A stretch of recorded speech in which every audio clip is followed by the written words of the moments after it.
Տիկին Զոհրաբյան, դուք բոլոր դատական նիստերին միշտ ներկա եք, այստեղ եք, շուրջ 2 տարի է ինչ ընթանում է այս նիստը, բայց դեռևս վկաների հարցաքննության փուլում ենք։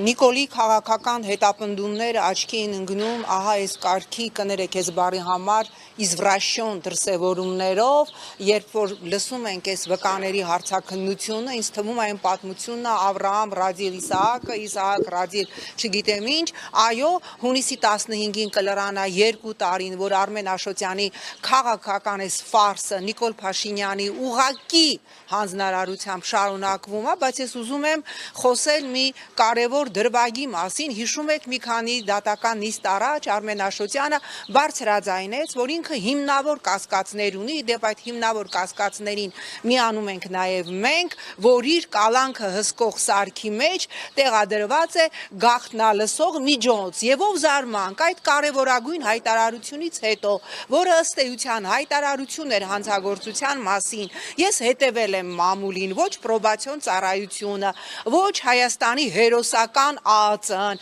ոչ նույնքան հերոսական արդարադատության նախարարությունը որևէ կերպ դրան չարձագանքեցին, անգամ չհերքեցին, որ սարքի մեջ գաղտնալսող ուրեմն միջոց տեղադրված չէ։ Հիմա ինչ պիտի անել, ես կարծում եմ պիտի պահանջել ուրեմն անկախ փորձաքննություն, որտեղ այդ սարքը վերցնել տանել Հայաստանի ԱԱԾ-ում կամ Նիկոլի օրակարգը սպասարկող արդարադատության նախարարությունում, հա, որի նախարարը օրը մեկ ցնցող հայտարարություն է անում, երեք էլ հայտարարել է, որ սահմանադրությունը ոչ թե մենք պիտի ընկնենք հայեցակարգի հետևից, այլ պիտի տեքստ գրենք, ճիշտ եք ասում, հայեցակարգը Ալիևը գրել տվել է ձեզ, մնում է նստեք դա շարադրեք, այսինքն անկախ փորձաքննություն պիտի պահանջել եւ այդ ամբողջ ուրեմն քննությունը պիտի գնա ուղիղ եթերով, ուղիղ տեսանկարահանբամբ, որովհետեւ անգամ դատարանի որոշման մեջ նման բան չկա, հա, եւ ըստ էության Նիկոլը Հայաստանը վերածել է թվային կոնսլագերի, բոլորիս անձնական կյանքը մանրադիտակի տակ է եւ ըստ էության սա քաղաքական դաբլ հետապնդում է Արմեն Աշոտյանի հանդեպ, որովհետեւ 24 ժամ մարդու անձնական կյանքը, որը անձեռն մխելի է Հայաստանի սահմանադրությամբ, ուղղակի միկրոսկոպի տակ է, կրկնում եմ, մենք հիմնավոր կասկածներ ունենք, որ Աշոտյանի կալանքը հսկող սարքի մեջ տեղադրված է գաղտնալսող միջոց։ Աշոտյանը այդ մասին դատարանում հայտարարել է, իդեպ դատարանի որոշման մեջ նման բան չկա։ Սա հայտարարություն էր հանցագործության մասին։ Հիմա ինչի եք լռում, թե 24 ժամ մարդու անձնական կյանքը պիտի վերահսկեք, նրա ընտանիքների անձնական կյանքը, անդամների անձնական կյանքը պիտի վերահսկեք։ Լավ քաղաքական հետապնդումն էլ այսքան այլասերված կարա լինի, եւ պահանջում եմ, ես միանում եմ Արմենի հայտարարությանը, եւ այո, անկախ փորձաքննություն պիտի լինի դա պարզելու համար, չնայած ես ավելի քան վստահ եմ, որ այդ սարքը տեղադրված է։ Տիկին Զոհրաբյան, նաև արցախահայության խնդիրների մասին խոսենք, նրանք 40+10 այդ օգնությունից շուտով զրկելու են եւ նրանք իրենց բողոքի ձայն են բարձրացնում, արդյոք այնտեղ կհասնի եւ նրանց հետ հաշվի կնստեն այս իշխանությունը։ Անբարոյականությունը հասել է այնտեղ, որ 2 միլիարդ դրամ Snoop Dogg-ի համերգին սենց մսխած եւ պետբյուջետ չվերադարձրած այդ գումարը կառավարությունը արցախցիներին բազարը առաջարկում, ասում է դուք հրապարակում ազատության տեղադրված ձեր վրանը հանեք, մենք լավ մի ամիս ձեզ այդ գումարը կտանք, պատկերացնում եք այս իշխանության ուրեմն գործուն ջանքերով Ալիևի հետ համագործակցությամբ տեղի ունեցել Արցախի էթնիկ զտում։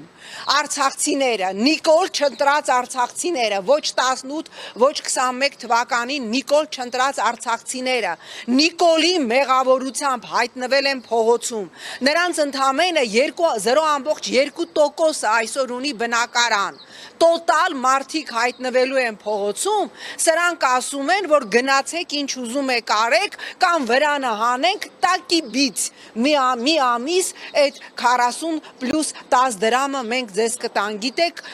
այսպիսի բան չկա,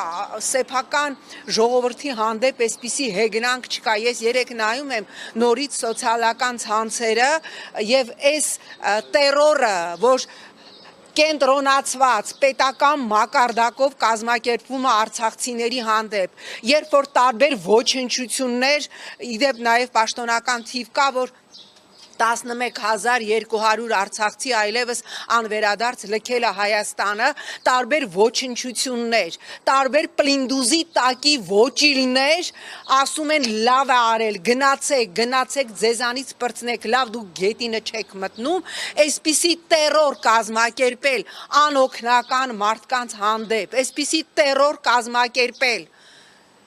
ոչ իրենց մեղքով փողոցում հայտնված մարդկանց հանդեպ տարածել ԱԳՆ-ի մի խայտարակ հայտարարություն, որտեղ նույնիսկ Ալիևը այնքան իդիոտ չի, որ այդ Շահրամանյանի կարդացած ապուշ տեքստին, որը իրավական որևէ ուժ չուներ, բայց ընդամենը միջոց էր արցախցիների գաղթը, անվտանգ կազմակերպելու համար, նույնիսկ Ալիևը այդ ապուշ թղթին հղում չի անում, ԱԳՆ-ն նման հայտարարություն անում, ըստ էության ասելով, որ գնացեք կոտորվեք։ Լավ, այսքան կոլաբորանտ իշխանություն, ես ուսումնասիրել եմ համաշխարհային պատմությունը, ես չեմ տեսել, նույնիսկ երկրորդ համաշխարհայինի ժամանակ կոլաբորանտները,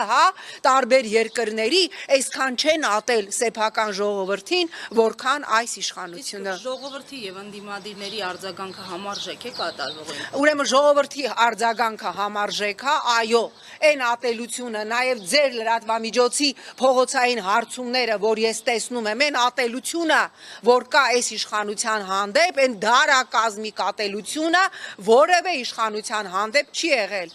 Պիտի ընդդիմությունը կազմակերպվի, պիտի սկսել հստակ գործընթաց։ Ժողովուրդը ինքը իրան չի ինքնակազմակերպվելու։ Եթե ինչ-որ մեկին թվում է, որ 18 թվականի դագաղների հեղափոխության վերջի օրերին, որ բազմահազար է ժողովուրդը դրսում, նենց իրանք որոշեցին դուրս գալ եւ այդ ամենը, միջև ամեն մի դագաղը, միջև յուրաքանչյուր պսակը, յուրաքանչյուր փողոց փակելը չի եղել հստակ գծագրված սցենարով կազմակերպված, այդ ինչ-որ մեկը խորը թյուրիմացության մեջ է, ժողովրդին պետք է կազմակերպել, ես ասել եմ, Նիկոլը իր իշխանությունը պահելու համար ցանկացած քայլի գնալու է, բայց եթե մենք ուզում ենք ունենալ պետություն, մենք այդ ցանկացած քայլին որպես ընդդիմություն պիտի լինենք պատրաստ։